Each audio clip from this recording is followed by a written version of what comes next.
sono Angela e ti insegno a parlare italiano. In italiano abbiamo la parola viaggio come sostantivo. In inglese la possiamo tradurre in travel, trip, tour e in qualche altro modo. Noi abbiamo anche il verbo viaggiare e penso che in inglese l'unico modo per tradurlo sia to travel. Ora però concentriamoci solamente sul sostantivo viaggio. Proverò a descrivere solo alcuni dei modi più comuni in cui potreste sentire usare questa parola. Ma ricorda solo una cosa, che il significato di viaggio non cambierà mai. E quindi cominciamo. Possiamo sentir dire mettersi in viaggio. Ad esempio, in una situazione come questa, il papà potrebbe dire, dopo aver caricato la macchina, dopo cena ci mettiamo in viaggio per raggiungere i nonni al mare. Oppure una mamma potrebbe dire a sua figlia, prima di partire, tesoro, prima di metterti in viaggio, assicurati di aver messo i calzini nella valigia.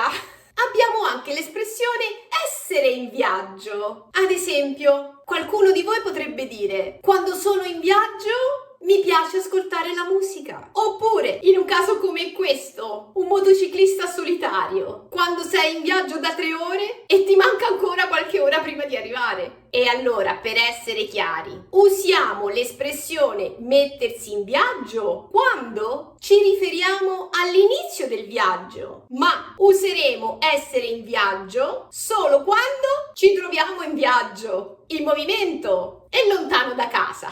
In italiano abbiamo anche l'espressione fare un viaggio. Uno dei miei studenti mi ha detto: mi piacerebbe fare un viaggio a Roma durante le vacanze di Natale. E io gli ho risposto: ottima idea. Se invece qualcuno volesse sapere dove mi piacerebbe fare un viaggio, io risponderei: il prossimo anno vorrei fare un viaggio in Giappone. Ma un consiglio che vorrei dare usando questa espressione fare un viaggio è questa: prima di fare un viaggio all'estero è importante controllare i documenti necessari. Tutto chiaro fin qui? Ed ancora, potresti sentirti chiedere: hai fatto buon viaggio? Ad esempio, rientri a casa dopo una breve vacanza e vieni accolto così dalla tua famiglia. Ciao, sei appena arrivato? Hai fatto buon viaggio? Oppure, bentornato, hai fatto buon viaggio? O c'è stato qualche imprevisto? Ed ancora, sono contenta di rivederti, fatti abbracciare, hai fatto buon viaggio?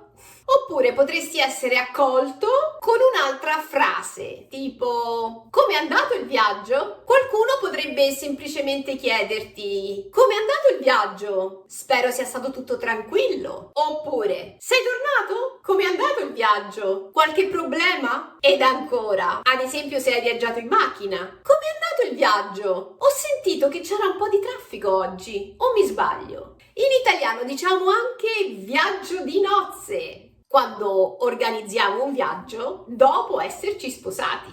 E qualcuno di voi potrebbe ad esempio desiderare: per il nostro viaggio di nozze abbiamo scelto una crociera ai Caraibi. E poi, per chi di voi invece è molto fortunato, potrebbe anche ricevere o vincere un viaggio premio, così diciamo in italiano. Ad esempio, partecipi ad un concorso radiofonico e potrebbe succedere che il premio finale sia un viaggio. E allora potresti tornare a casa felice e dire: grazie al concorso della radio ho vinto un viaggio premio a Parigi, ma parto da sola.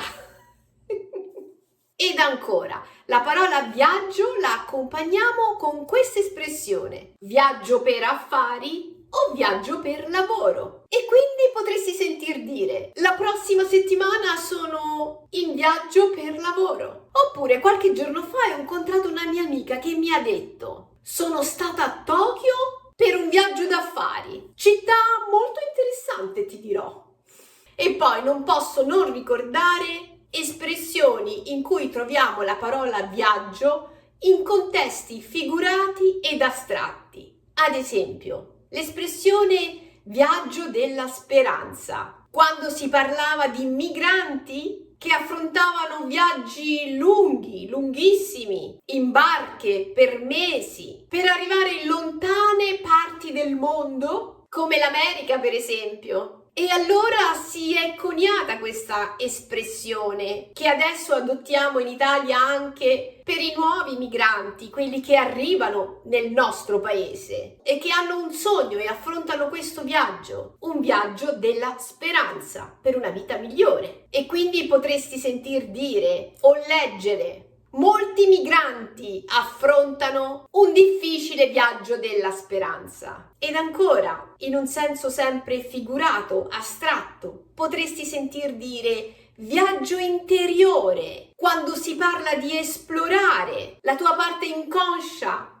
psicologica, interiore, quando decidiamo di superare i nostri traumi. Ad esempio, potresti sentir dire da qualcuno che ha divorziato: dopo la mia separazione ho fatto un lungo viaggio interiore. E poi un'espressione molto simpatica: viaggio nel tempo. Anche questo è un concetto astratto, usato in letteratura o in film di fantascienza. Con questa espressione in genere indichiamo lo spostamento attraverso le diverse epoche. Per chi di voi ha visto Doctor Who, sa di cosa parlo. Per questo io che ho amato questo genere di film, qualche volta dico: ma quando la inventano una macchina per i viaggi nel tempo?